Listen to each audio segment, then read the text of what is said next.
Cette nuit-là, ils ne prirent rien.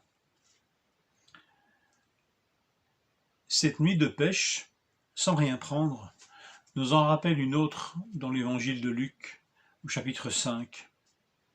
Nous avons travaillé toute la nuit sans rien prendre, mais sur ton ordre je jeterai le filet. C'est le récit d'une pêche miraculeuse dans Luc 5, mais cette pêche miraculeuse correspond à l'appel de Pierre, à sa vocation adressée par le Seigneur. Un appel étrange dans un sens, puisque le Seigneur va lui dire « Désormais tu seras pêcheur d'hommes ». Combien Pierre avait tremblé, pris conscience de son état de pécheur lorsque cet événement eut lieu.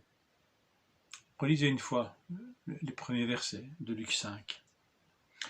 Mais qu'elle doit sembler loin, cette vocation de Pierre. Une nuit sans rien prendre. Certes, Jésus est ressuscité, il lui est apparu personnellement, d'après l'évangile de Luc. Il a fait l'objet d'une attention particulière lorsque l'ange dit aux femmes dans Marc 16, allez dire à ses disciples et à Pierre qu'il vous précède en Galilée. Le Seigneur ne l'a pas rejeté. Cette marque de sollicitude le souligne. Mais pour ce qui est de son appel à devenir un pêcheur d'hommes, alors là, que tout ça semble loin, que tout ça semble irréel. Il va pêcher, ou je vais pêcher. Pierre peut nous signifier par ces mots, je serai donc désormais un honnête et humble croyant, ayant compris le salut en Jésus-Christ, mais qui sera surtout désormais un patron d'une petite entreprise de pêche, comme il l'a été depuis sa prime jeunesse peut-être. Mon occupation normale, c'est la pêche, donc j'y retourne.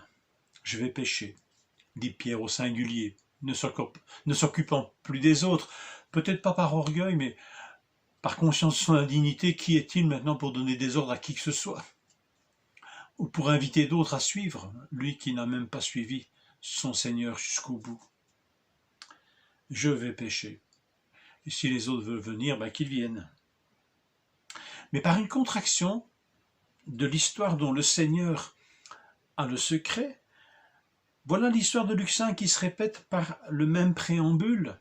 Une nuit sans rien prendre. Une nuit de pêche sans rien prendre. Pierre veut revenir en arrière, comme si rien ne s'était passé, mais cela est impossible, car il s'est passé des choses, et bien des choses depuis son appel.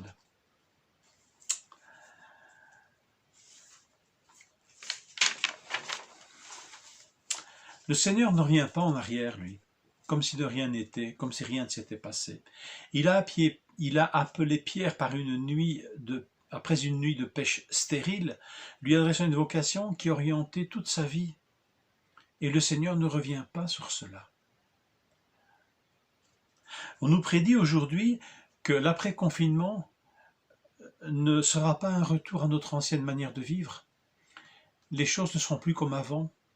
Il y aura un avant et un après dans des tas de domaines de notre vie.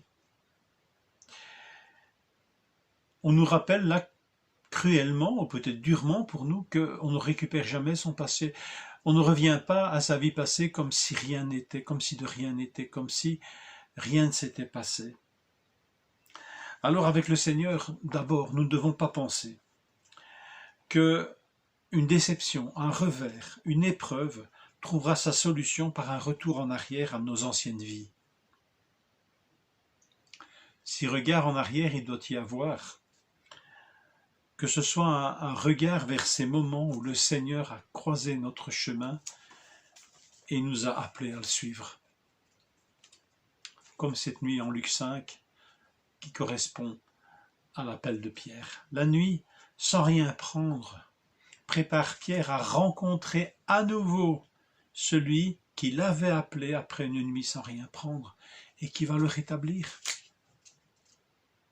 Ne tournons pas nos regards en arrière par dépit, comme je l'ai dit tout à l'heure, par amertume, par déception, mais soyons attentifs même à nos moments difficiles d'aujourd'hui.